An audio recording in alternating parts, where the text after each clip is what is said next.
A year and a half ago, I met two families convinced they could set up in business to each build their own property empires. Raise your hand if you want cladding. Raise your hand if you don't want cladding. I think she's mad, really. I think it's over-ambitious. He just needs a bit of vision.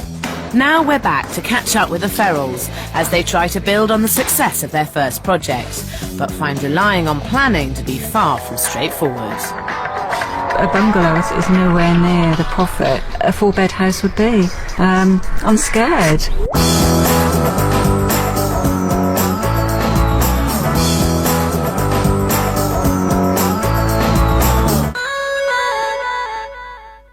Kids are expensive, especially when it comes to university.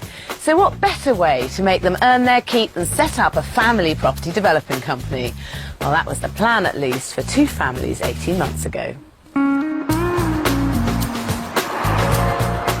In Hertford, mature art student Karen Murphy reckons that this tiny Victorian cottage is the perfect gap year project for her 18-year-old son, Ben. Karen is project managing, and with all the profits going to his college fund, she's enlisted Ben as labourer. I gave him the whole summer holidays to be lazy, but now he's got to do something. I don't think I'm lazy. I think I'm motivationally challenged.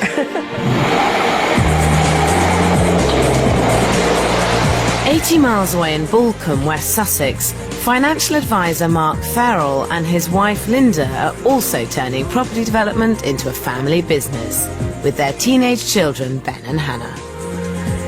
We decided to start property developing, mainly to raise university fees for us, and also, I guess, to spend time as a family. But Mark and Linda are taking a major risk with their children's future. They've remortgaged the family home and bought this.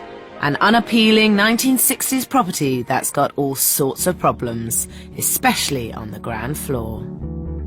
At the front of the house, there's a tiny garage that's too small for a family car, a dilapidated lean-to, and a cramped kitchen.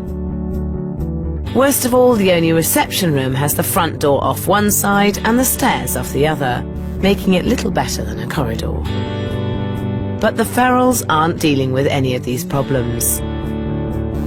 Instead, they plan to build a huge kitchen diner on the ground floor of a two-storey extension for which they already have planning permission. The problem is they will be left with an impractical house that has an unusable and rather odd-looking garage slap bang in the middle of it. The extension is going to be back from the garage. Depending how we disguise it with bushes, hopefully it won't look as though it's stuck right in the middle. To have the garage in the middle of the house, which it will be once you've extended to the side, just feels a little clumsy, really. The existing garage could be put to far better use as a spacious entrance hall. Then building a bigger extension to the side would allow for a proper-sized garage. That would be big enough to comfortably fit a modern family car. There'd still be plenty of room behind for a generous-sized kitchen diner, and you wouldn't have to walk through the sitting room to get to the rest of the house because the stairs would be relocated into the new entrance hall, solving all the problems with the downstairs layout. We were going to do exactly that. The advice from the builder was that the levels were wrong. You would need to dig out the concrete floor that the garage is. It's just built up too high.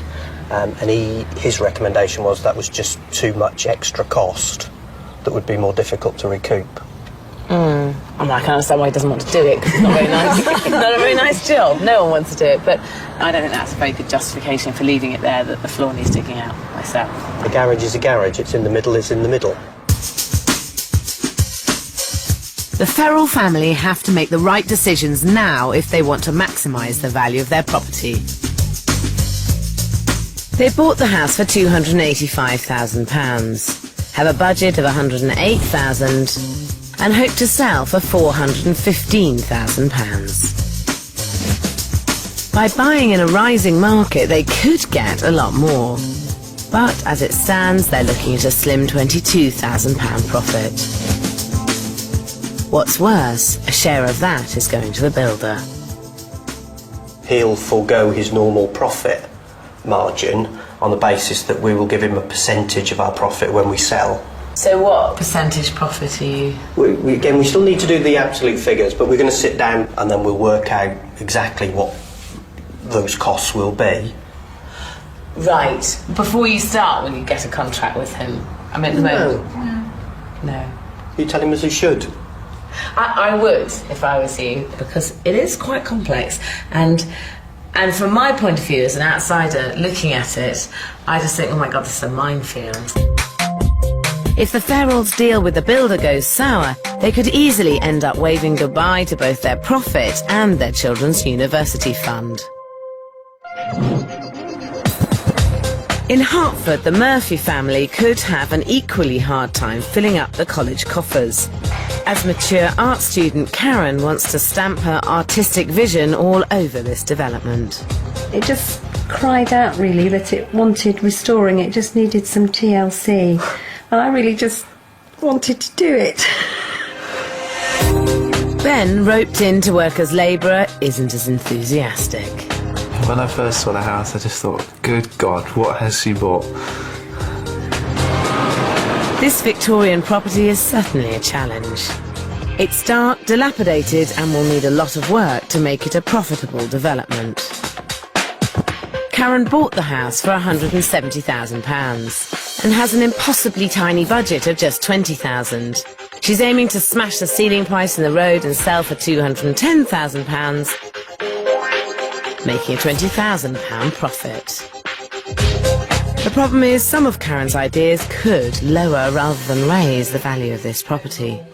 I'd like to incorporate glass walling in the bathroom and in the kitchen, doing glass splashbacks.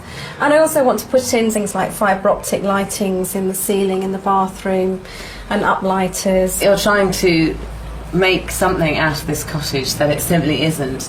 This is a small, quaint, cute cottage, and that's what it is. It's stuffed full of original features. You'll find that under the doors, under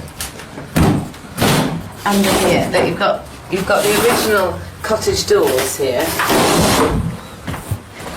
What do you reckon? I think going for a certain amount of modernness would be a good idea, but I think fibre optics, glass, really modern lighting effects might be taking it a tad too far in the traditional cottage. And to that you say? Nothing. That's loyalty for you, isn't it? This is the charm of this house. So go with it. Use what you've got. You haven't got enough money not to, quite honestly. Yeah. The last thing Ben wants to see is his college fund disappearing in a creative flight of fancy. If Mum gets her way, he could be one very hard-up student.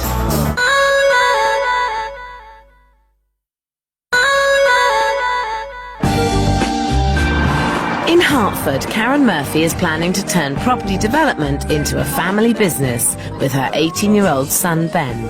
She's hoping they'll make £20,000 from this Victorian terraced house to pay for Ben's way through university. It's a tiny, worn-out property, and 6'4" Ben is having a hard time seeing its potential. So you're doing all the labouring on this site and you can't even stand up? Yeah, it's going to be a fun build. Do you think this is a wise plan? I think she's mad, really. I think it's over-ambitious. He just needs a bit of vision. The problem is Karen's vision is so individual it may well put off a lot of buyers. She's determined to use the property to showcase her own artwork, and her plans for the layout are just as singular. There are 2 double bedrooms upstairs which Karen plans to leave as they are. Downstairs there's a lounge, a kitchen, and the property's only bathroom. Here, Karen wants to relocate the kitchen to an unorthodox location at the front of the house. She then plans to move the lounge to the back, building out into the courtyard with a costly glass-walled extension. These plans are unnecessary and, on their minuscule £20,000 budget, complete fantasy. I think with the amount of money you've got, you want to keep it as simple as possible, this. But I'm not sure what you're achieving by doing all of this work. My rationale for putting the kitchen into the front room is because of the noise from the road, really. Ben, do you agree with your mum? Well, I personally don't really like the idea of putting the kitchen in the front room. I think I'm a traditional at heart. I would much rather walk into a sitting room than a kitchen. I think you won't be alone in not wanting to walk off the street into the kitchen. I think there's a much better solution. You know, there is one thing that if you do it, it will really sell this house, and it's going to make the most that you possibly can on the development, and that is to get a bathroom upstairs. And I think you can do it, and I think you can get a bathroom in this room.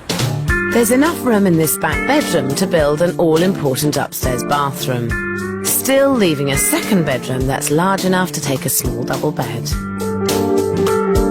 This would also free up room downstairs to create a much-needed extra living space off the kitchen without the need to pay for a costly extension. My concern is that I'd be taking away from this good-sized double bedroom. But it's still not a bad size, and I think it will make a massive impact. There's a lot of people who won't buy a house if the bedrooms and the bathroom aren't on the same floor. Right. Karen needs a complete rethink. If she doesn't, Ben could end up without a single penny for university. In Balcombe, it's week 1 of the Fairall family's development, and work is underway to build the foundations for their massive extension on the side of the property. I think they should make their extension even bigger to accommodate a proper-sized garage as well as their proposed kitchen diner. But the Fairalls are digging their heels in. The bottom line is the garage is simply too small to be practical. And so I've come along with 3 different sized cars for a bit of an experiment. I can't believe that a builder would put a house up that doesn't fit a normal sized car. Have you tried getting a car in it? I think a car will go in it. You reckon? Yeah. Go and open it up then.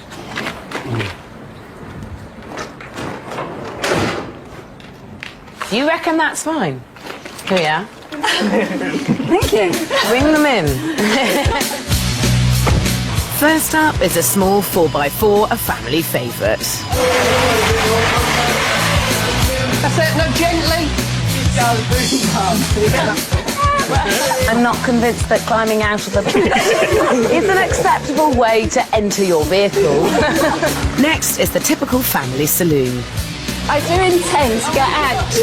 It's not tight at all, is it? No. Loads of them. Finally, a microcar. Hardly a winner with the family market. So what we've established is a car the same size as a scooter can go in the garage. Okay, so what do you reckon? Front hall? Garage. What about you? What's the vote? Do you Yeah, vote? I agree with my dad. we definitely need a garage. Oh my goodness, so unanimous. 4 of you voting to keep it. It's your house, your money. I don't think I've ever seen a family quite this united. The truth is, it's all about finances. The Fairalls have finally drawn up an agreement with their builder, giving him a 15% share of the profits. But now they're so fixated on keeping the costs down, they're not making the right choices for this development. Their builder has agreed to give them labour and materials for cost at £53,000. They want to get the kitchen and 2 bathrooms for an ambitious £10,000. £7,000 has been allocated for furnishing and decoration, and they've allowed £31,000 for professional costs and interest repayments.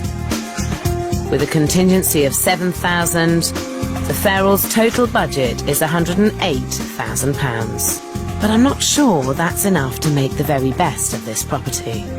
Inside, the biggest problem is the corridor-like living room, which is just a thoroughfare for the rest of the house. The solution the Fairalls have come up with is, in my opinion, just another compromise. And keeping the garage.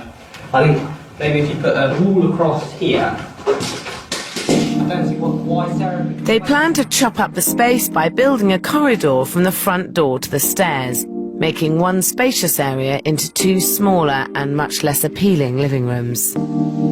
The Fairalls are in danger of selling themselves and their university fund seriously short. In Hertford, the Murphy family are 2 weeks into their development. They've decided not to move the kitchen to the front of the house And they've also made up their minds about where to put the bathroom. I've decided that I'm definitely going to move the bathroom upstairs and to make the downstairs bathroom into the dining room. I've had some really good ideas and really turn it into a really sexy little bathroom. A great decision, and while I hope Karen doesn't get too carried away with her designs, it's great to see her so keen about the project. Which is more than can be said for Ben. I would have liked him to be much more enthusiastic and wanting to get really involved, but he's rather too fond of his bed at the moment. I don't think there was ever really a chance of me being on site for 8 o'clock in the morning. No, I've left school now. I'm quite happy to never get up at 7 o'clock again. Ben's not on site very often, and I suspect he isn't taking his labouring role too seriously, judging by his footwear. My shoes are filled with stuff. Okay, then I'll go and get your trainers. 80 miles away in Balcombe, the Fairall family are showing a much more unified front. We still need a cement mixer. An hour, that's fine. It's week 8 of the development and they're on budget and on schedule. But leaving the garage in the middle of the house is doing nothing to improve this already unattractive property, and I'm worried it will be very difficult to sell. But I've got one solution that will completely transform the front of the house, and the family will be glad to know it's not going to cost a fortune. What I'm suggesting is that you use some kind of wooden cladding. Now, I've got various examples here. This is a painted cladding. This is a larch cladding. This is thermo wood. But my favourite would be this cedar cladding here. If you can imagine this cladding along the top where the tiles are, and if you change the garage door, you could really transform this place. What do you reckon?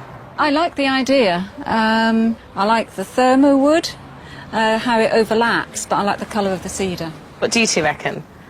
I don't like it. What do you reckon, Ben? I'm not so sure. I think maybe it could grow on me. It's just a bit different. Shed-like.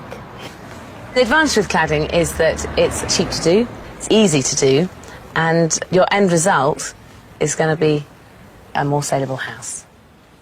The family is divided, but it's a good option for the Fairalls and could transform their mundane property into an eye-catching contemporary home.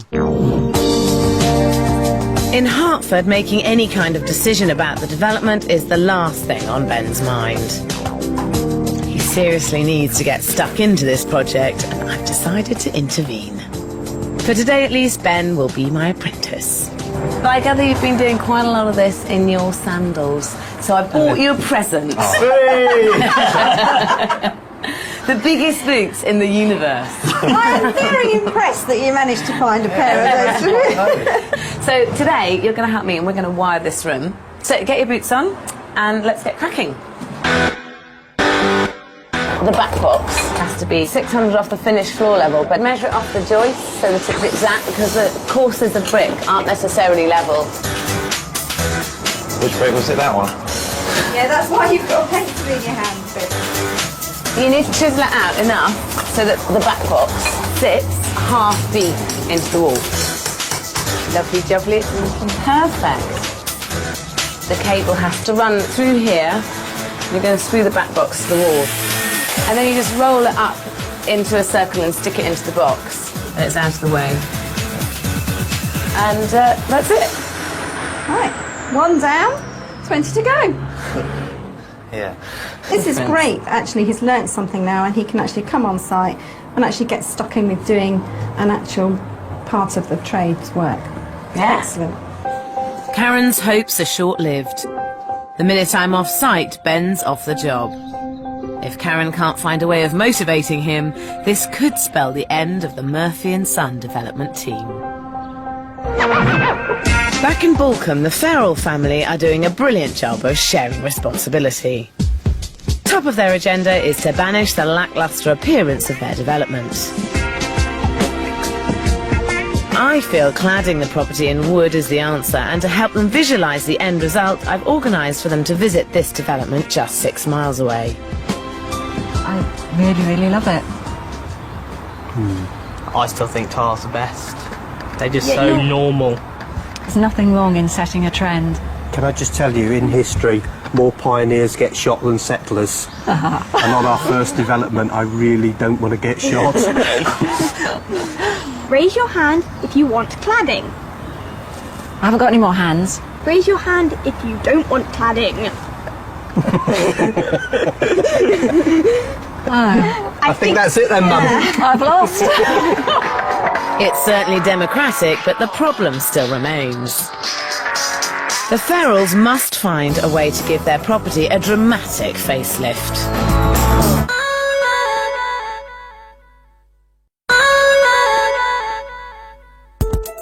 In Balcombe, the Fairall family are 12 weeks into their ambitious plan to extend this drab and dated property into a luxury family home.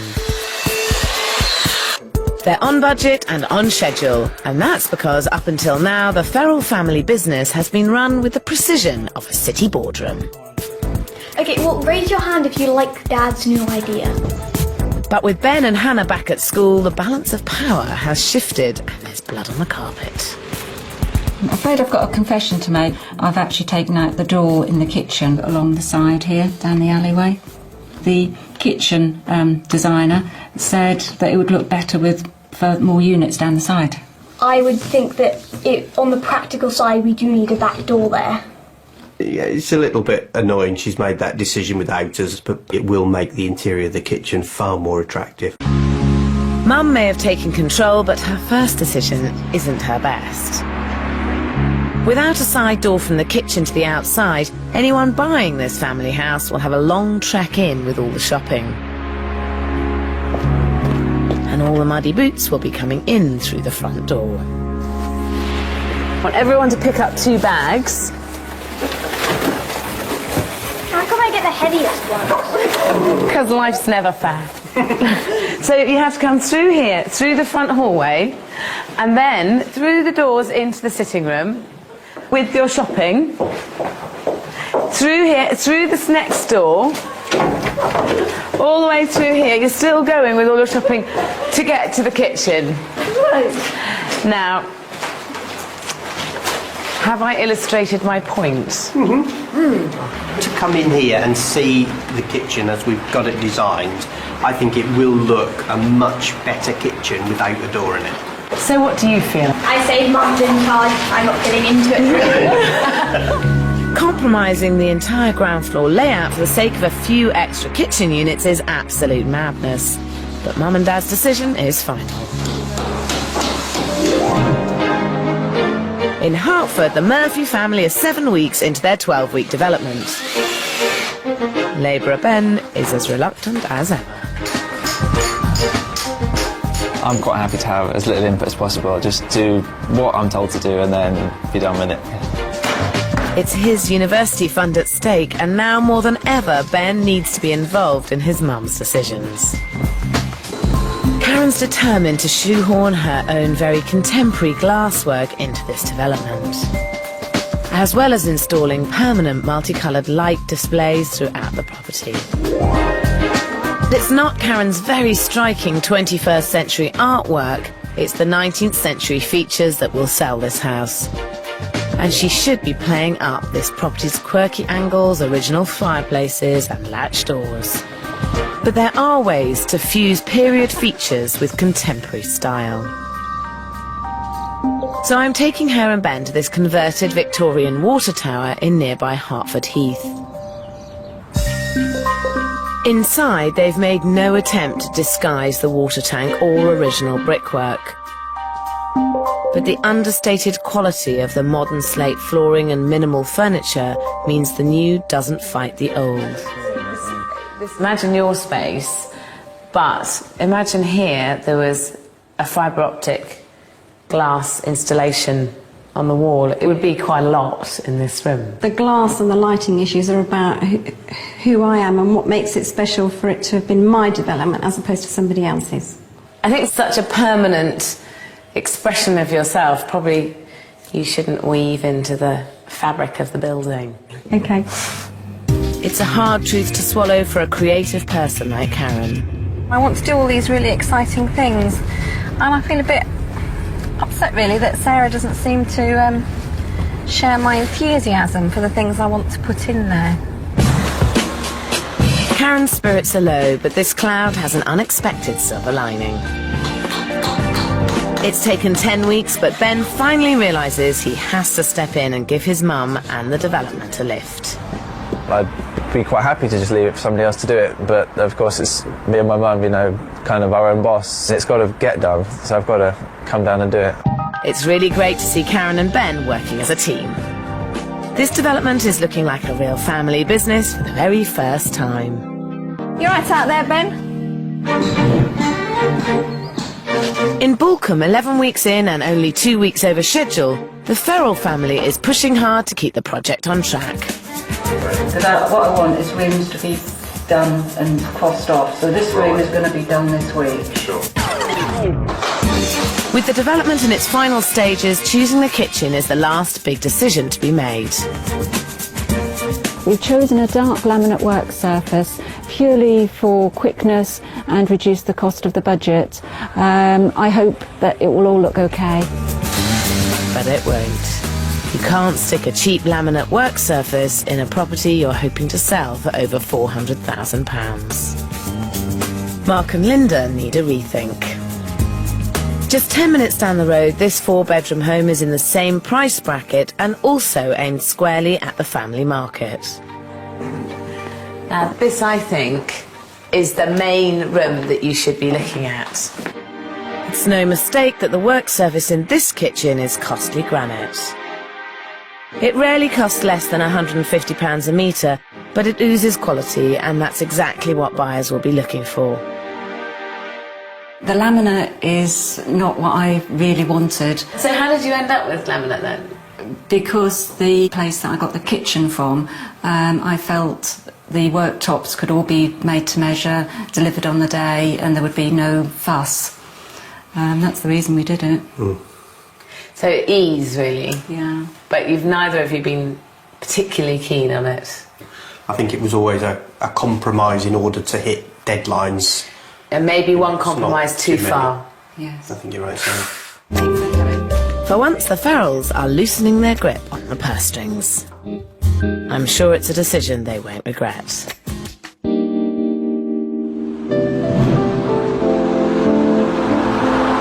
In Hertford, 12 weeks after they set out, the Murphy family have come to the end of their development.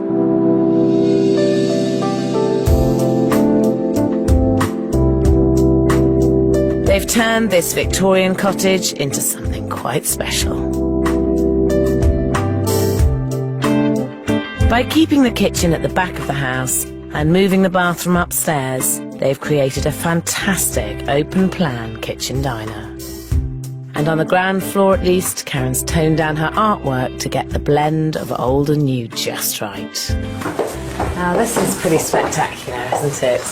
Gosh, the difference It's is amazing. And notice that you didn't go with the fibre optic option in the end. Yes, I thought long and hard about what you'd said actually, and I thought let's go for something a bit more calming and restful in the space. It's not that often that I go into houses and think, oh gosh, I could live here, and this is one that I just think, oh, I'd quite like to live here, this would be really nice. Thank you. They've made the very best of upstairs as well. Pinching space from the second bedroom and creating a bathroom up here has really hauled the property into the 21st century. But there might be one area it's been hauled a bit too far. I'll give you the floorboards, I think they look great. But I've got to say, I think the fibre optics in the bath is one step too far. And if I was looking around this house, I'd think I've got to replace the bath. Oh, I really love it. I think this is having a bath is my one time when I actually get to calm down, relax and unwind, and I think I'd love to just lie in there and be bathed in that lovely Yellow water. tranquil colour. But it's only one small flaw in an otherwise spectacular development. The question is, how much did all of this end up eating into Ben's college fund? You originally planned to spend 20,000, didn't you? Yes, we have spent 34,000. Gosh, a lot more than you originally planned. Although I actually think that the 20,000 was completely unrealistic and 34 was just sensible. You always wanted to smash the ceiling price in the area, which is closer to about 200,000. You've actually spent 204,000, so you're going to have to smash the ceiling price unless you want to make a loss. How much do you think it's worth now? I'm just hoping that that it is 210,000. I think it's worth a bit more now, like 220 I'd Reckon? guess, yeah. Oh, I hope so, but... If they did sell for £220,000, Ben would have £16,000 to take off to university. We've had 2 agents in and they valued it at £210,000 and £215,000. Not as good as I'd hoped. If you sold at the lowest figure, you'd make a £6,000 profit. If you'd sold at the highest figure, you'd make an £11,000 profit. That's fine. That's it's just such a relief that we haven't made... Yeah. No, I was hoping for 210, so that's fine. At least we haven't made a loss. I don't think you should be too despondent. You've done such a great job that I think that you've got a very good chance of getting more than the agents suggested. Yeah, look, if you've got a nice little pot of money, whatever it is to go off to university with, that's got to be good, especially with having developed a skill base as well. Yep. You can go off and do your own development in Swansea now. Do you think you will? Not a chance. It turns out a buyer is prepared to pay £240,000, which is well over the asking price, and makes them a £36,000 profit. And while no amount of money will ever be enough to tempt Ben back into developing, Karen decides to finish her art degree and then look for development number 2. In Balcombe, West Sussex, 17 weeks after they've started, the Fairall family's development is finally finished. This modest 3-bedroom house has been transformed into a substantial family home. I personally still have a problem with the way this property looks. The garage is an eyesore and their choice of red tiles for the front of this house is drearily suburban. It's a different house altogether now, isn't it? Nice garage, though, isn't it? It is a nice garage, but it is still in the middle, and let's just hope that whoever buys the house doesn't have a 4x4. I see the cladding ideas disappeared altogether. You've got to admit the tiles do look a lot better than the cladding would have. No, that's what I'm not admitting to. Inside is unrecognisable.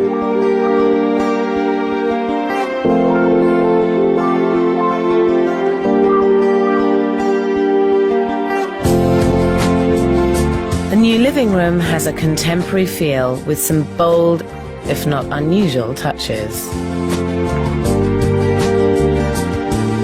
Next door, the ramshackle lean-to has been turned into a large kitchen diner that should hit the spot with the family market.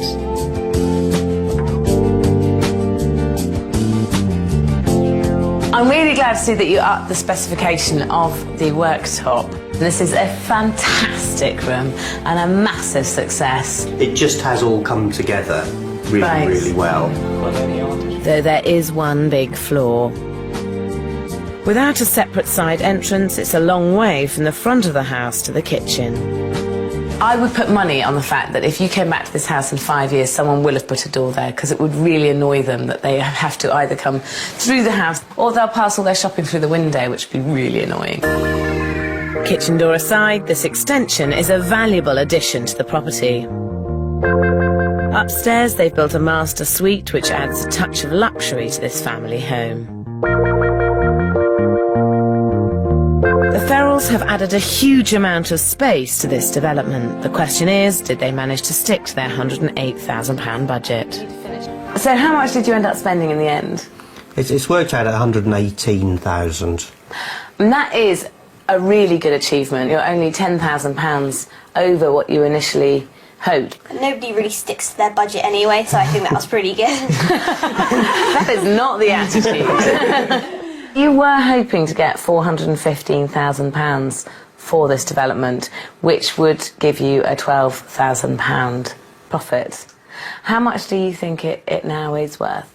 I think now we'll be very disappointed with 415 because we have spent that extra money. For 4 months' work, I'd be devastated.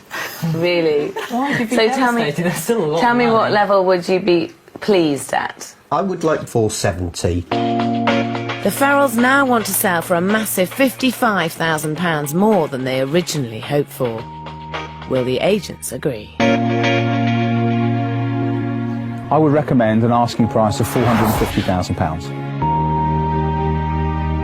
I value this property at £490,000. I would value this house at £500,000.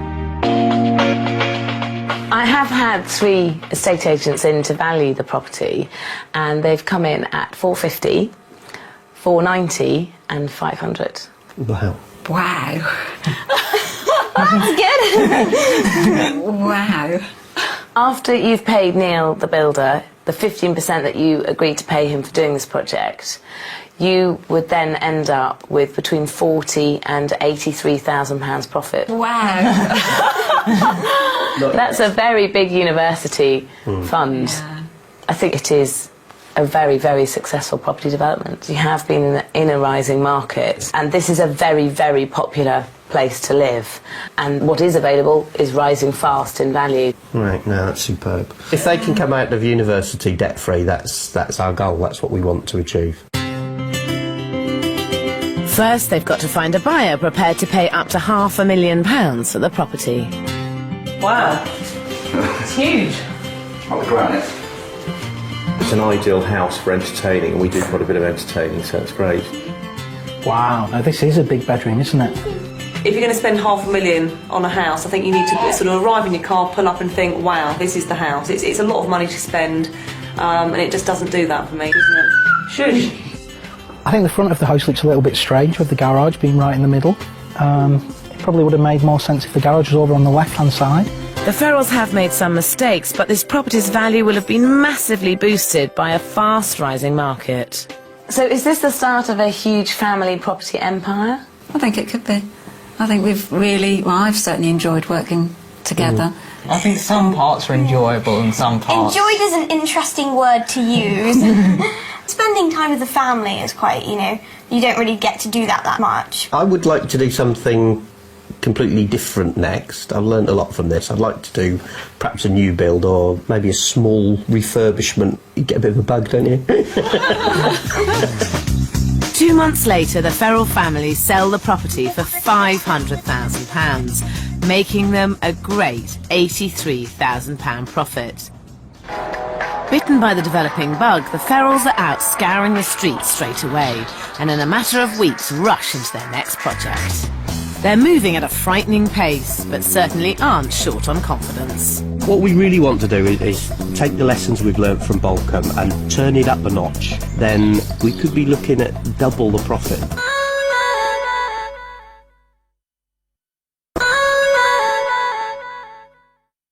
I can't say I saw eye to eye with the Fairalls on their first development, but there's no denying that they turned a healthy profit. Now, with Ben and Hannah's university fees safely in the bank, they're on to development number 2. And the family boardroom is once again primed and ready for action. Barely a month after the sale of their first development, they've careered headlong into buying this 1950s bungalow in Lindfield, West Sussex. They want to turn it into a huge 5-bed, 3-storey family home. But I'm worried they haven't had time to do enough homework. And most crucially, they don't have planning permission to extend the property. This is a much bigger gamble, it's a much bigger project, it's a much bigger profit. If we can turn this will be absolutely fantastic and will set us on the road. As the smallest house in the street, the Fairalls are convinced they'll be allowed to extend, and so shelled out a steep £367,000 on the bungalow. They've raised a hefty £270,000 budget to carry out the transformation. And they're hoping to sell for £750,000, making them a huge £113,000 gross profit. While it's by no means a done deal, at least the plans are an improvement on development number 1. I think one of the things Sarah will be really pleased with this house is going to be a lot less compromises. We've got much more of a blueprint. We can start pretty much as we want. So yeah, garage on the side, very conventional, nice back door. So yeah, all the things that we had to compromise on Bolton, we don't have to here. Which cupboard do you want then, Han? I'll get that one. Right, okay, I'll race you. The project's being squeezed around work and school, and with class out for the summer, Ben and Hannah are on site to strip out the house while they wait for a decision on their planning application. Too bad. You have to admire the children's commitment, though I'm not sure if it's how I would want to spend my summer holidays, and I'm not sure if it's how the kids want to either. I wouldn't call working on the house a fun way to spend my holidays, but I mean, it's good to spend time as a family. But I think sometimes I'd rather have more of a private life. They sometimes make us get up quite early to work at the house, which... Well, you don't get up early, but I get up early. The children do think it's strange that their friends go off to warmer climes for the summer and they sit around and do up houses. I think they accept that we work in a different way, and they're actually quite happy with that. 4 weeks in, the Fairalls hear back from planning, and this project goes into development meltdown. It just doesn't make sense. First, their application is rejected out of hand, and if that wasn't bad enough, when they resubmit plans for a smaller 4-bed property, that's rejected as well.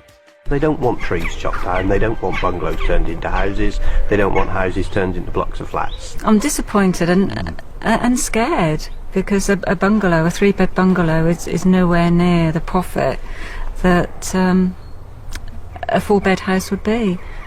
I think it's going to be a very nice bungalow, though. That's going to be a superb bungalow.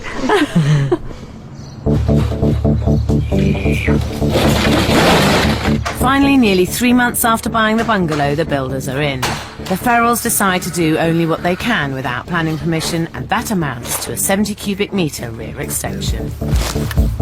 They're now convinced the profit is blown. But the truth is, I think this problem could have a silver lining. If they'd done their research earlier, they'd know that modernised bungalows in this part of Sussex go for a premium. We need to get that roof on pretty quickly now. We do, don't we? Yeah. Otherwise we'll have a bit of a tsunami coming through there. Bungalows can often be improved by increasing the size of the living areas and moving them to the rear of the property, and that's exactly what the Fairalls are doing here. It's taken a whole 8 months, but the development is finally finished. To the rear of the bungalow, the extension has certainly added space, if not beauty. Whilst round the front, well, there's no real sign of any change at all. Hi. Good to see you. Good to see you. So, end of development number 2, and it's not quite the meaty beast it was going to be, is it? Half the size, I think so. But despite all the problems, you have finally finished it, and are you happy with the end result? Yes. It's been tough, but it's a good result. Right. But no garage, I notice. Well, it's better than being in the middle. Absolutely. Instead of a front door, you could have had a garage right there. Inside, the bungalow is dramatically different. The new extension has really opened up the back of the property, and having the living areas overlooking the garden is a much more appealing layout. The new sitting room and kitchen diner have the kind of spacious feel that will really help sell the property. But I'm not sure the design quite matches up to the layout. Some of the touches feel a tiny bit ornate and perhaps even a little outdated in what is now a great contemporary open space. You've added square footage, which always adds value. We just went for the maximum space we could get without the need for planning permission. So it sort of dictates itself, but I think it is in proportion with the rest of the bungalow now, and it has worked quite well. With the space you've got, you couldn't get a better layout. This is the perfect layout for a bungalow. Oh, thank you. And we've even got a back door. Hooray! And we've even got a back door for you. Just for me. And is that because secretly you wish you put a door in last time? 3 of us did. And I think you wanted a back door last time, but you were just being stubborn, weren't you? Yes. All in all, the the Fairalls have not done badly in a very difficult situation. One thing's for sure, this is miles away from the development they set out to make. But at least they should have come in well under their original £270,000 budget. What did you end up spending? Well, clearly the planning officer did us a big favour on the spending front. And we kept it down to about 105,000. So you've ended up spending a total of 472,000 on the house and all the work. Have you had it valued? I accepted an offer for 530,000. So that's going to leave you with a £58,000 profit. On a failure. Lady Luck is so on your side because considering there were times with this development where it looked like you'd be lucky to not actually lose money, must feel like something amazing happened. Heaven. I don't think that when we got rejected planning that we'd ever think that we could actually make such a profit like that, so it was a big relief.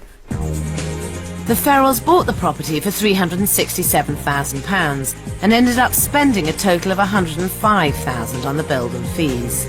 If their sale at £530,000 goes through, they stand to make a before-tax profit of £58,000. That might just be enough to help the Fairall property business live another day. The amazingly impressive thing is that you managed to get through to the end of it and you're still speaking. Not only that, you appear to quite like each other still. We're still quite communicative. Have you enjoyed it? Are you still friends? Well, I'm still friends with them. One-way friendship? I think that, considering everything that's happened, we've stayed quite strong, I think. So what's the next plan? What's next? I'd like to spend longer finding the property this time. I think we were in a bit of a rush after Balcombe to repeat the success to find the first thing that really looked feasible. I think we need to slow down this time and make sure we get the right property at the right price, and then let's see what we can do. The Fairall second development turned out to be a much rougher ride than the first, but they toughed it out and managed to turn a reasonable profit. What's more impressive is that they still all get along, and that perhaps is the greatest achievement of all.